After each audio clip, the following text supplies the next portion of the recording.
بسم اللہ الرحمن الرحیم۔ السلام علیکم ورحمۃ اللہ وبرکاتہ۔ میں زبیر خان ہوں اور آپ میرا ویلاگ دیکھ رہے ہیں۔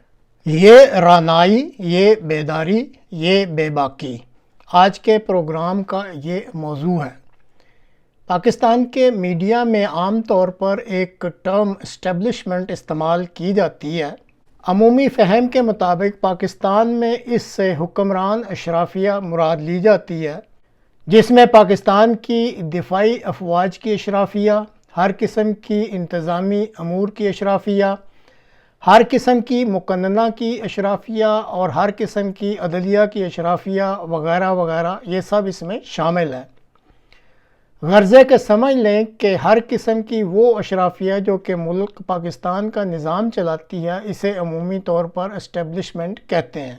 پاکستان کے نظام حکمرانی میں اس ملک کے قیام سے ہی پاکستانی فوج کا کلیدی کردار رہا ہے، جو کہ وقت کے ساتھ ساتھ بڑھتا ہی گیا ہے، اور آج کل تو یہ حال ہو گیا ہے کہ اس ملک کا نظام چلا ہی فوج رہی ہے۔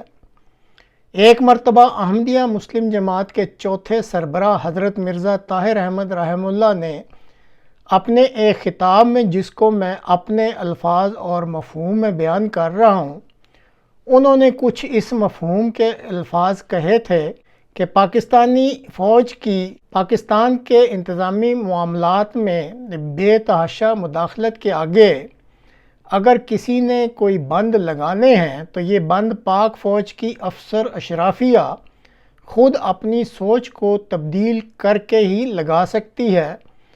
اس کے علاوہ ملک میں کسی ادارے یا تنظیم کے لیے فوج کے آگے بند باندھنے کی سخت شاید نہ ہو۔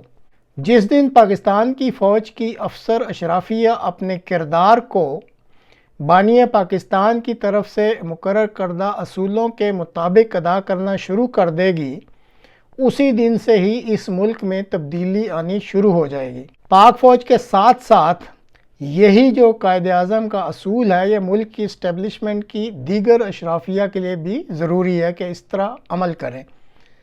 اب اس مختصر سی تمہید کے بعد آپ پاکستان کے ایک بیوروکریٹ مکرمی سلیمان شاہ راشدی، جو کہ حاضر سروس ڈپٹی ڈائریکٹر وزارت اطلاعات ہیں، ان کا بیان سن لیں، اور اس بیان کے بعد میں اپنی بات چیت جاری رکھوں گا۔ میں نے کسی سنی سنائی بات پر میں نے یہ فیصلہ نہیں کیا۔ اب بدقسمتی سے میں اسی علاقے میں ہی رہتا ہوں، ڈی چوک کے قریب۔ تو میں جب یہ دھرنا، یہ جو جلوس تھا پی ٹی آئی کا، جب یہ پہنچا ہے کوئی میرے گھر کے قریب، تو ہم دوپہر کو کوئی دھماکے، کوئی لوگوں کی آواز، کوئی گانوں کی آواز سنتے رہے تھے، لیکن کوئی 11 بجے ہوا۔ اس کے بعد ایک دم ایک ہڑبڑ سی مچی اور بہت سی ہمیں فائرنگ کی آواز مجھے سننے کو ملی، تو ہم نیچے اتر گئے اپنے فلیٹ سے۔ جب ہم نے نیچے دیکھا تو مجھے تو قیامت صغریٰ کا ماحول نظر آیا۔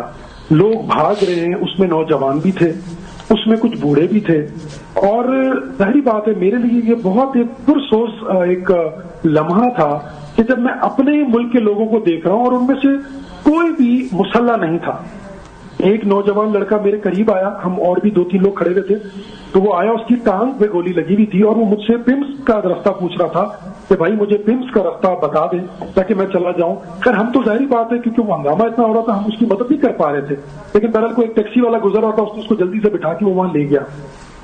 لیکن میں یہ کہتا ہوں کہ ہم سول سرونٹس کسی بھی مخصوص حکومت کے ملازم نہیں ہیں کہ ہم ان کی ڈائریکشنز لیں۔